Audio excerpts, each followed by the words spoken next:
حنیف قریشی کی بات سے یہی بات ظاہر ہو رہی تھی جو روافظ کرتے ہیں، اور یقیناً اس نے رافضیوں والی بولی بولی ہے۔ اکیلے ہیں نا اس حدیث کے راوی، وہ اکیلے ہیں۔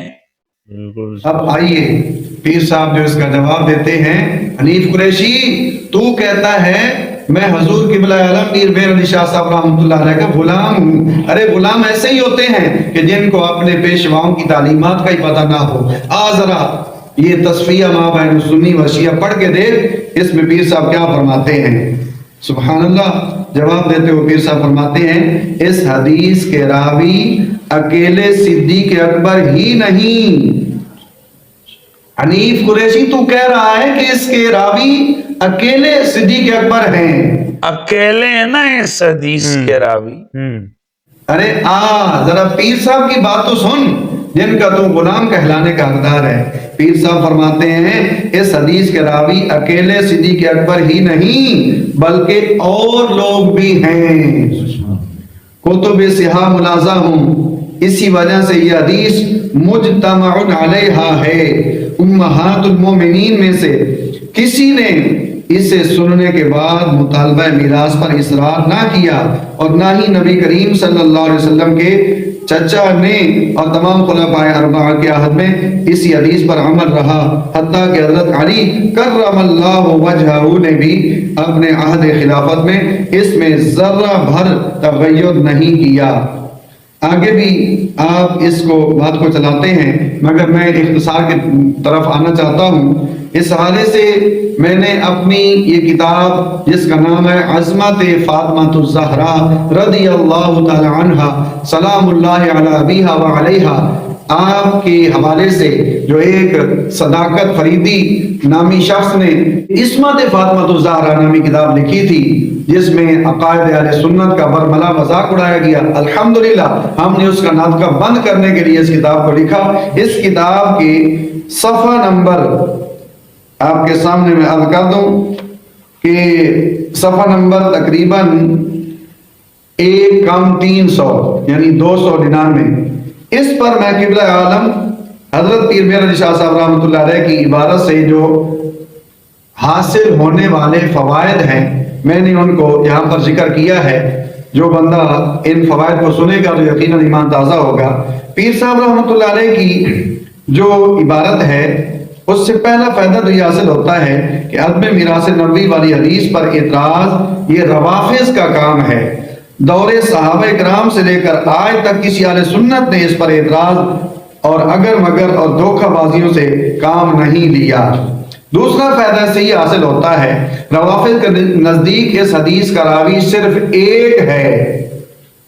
حنیف قریشی روافظ کے نزدیک اس حدیث کا راوی صرف ایک، اکیلے ہیں نا اس حدیث کے راوی، اکیلے ہیں۔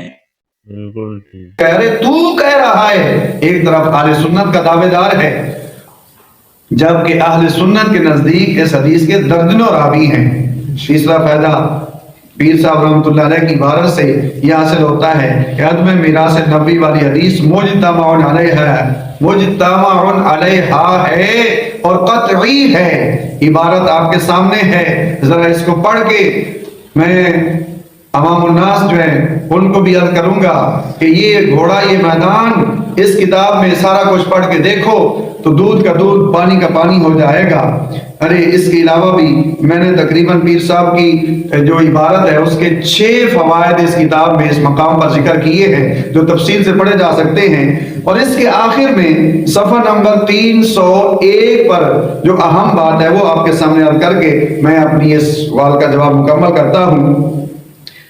حضرت امام ترمذی رحمۃ اللہ تعالی علیہ نے حدیث مذکور ذکر کرنے کے بعد یعنی لا نور والی حدیث ذکر کرنے کے بعد جیسا کہ ابھی حدیث آپ کے سامنے ہے، امام ترمذی فرماتے ہیں وفی الباب عن عمر وطلحہ والزبیر وعبد الرحمن بن عوف وسعد وعائشہ رضی اللہ تعالی عنہم اجمعین، وقد روی هذا الحدیث من غیر وجہ عن ابی بکر الصدیق عن النبی صلی اللہ علیہ وسلم۔ ارے امام ترمذی نے جب اس حدیث لا نورس والی کو ذکر کیا، وہ کہتے ہیں کہ حضرت عمر سے یہ حدیث، حضرت طلحہ سے، حضرت زبیر، عبد الرحمن بن عوف، سعد اور حضرت عائشہ رضی اللہ تعالیٰ عنہم، ان تمام سے یہ حدیث روایت کی گئی ہے۔ ارے تو کہتا ہے اس حدیث کا راوی ایک ہے، اکیلے ہیں نا اس حدیث کے راوی؟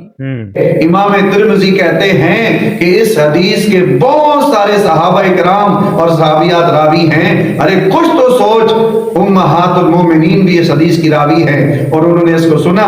حضرت عائشہ صدیقہ رضی اللہ تعالی عنہ اس حدیث کی راوی ہیں۔ امام ترمذی کہتے ہیں اے حنیف قریشی، کاش کہ تو نے ترمذی شریف پڑھ لی ہوتی، لیکن کہاں پڑھی ہوتی؟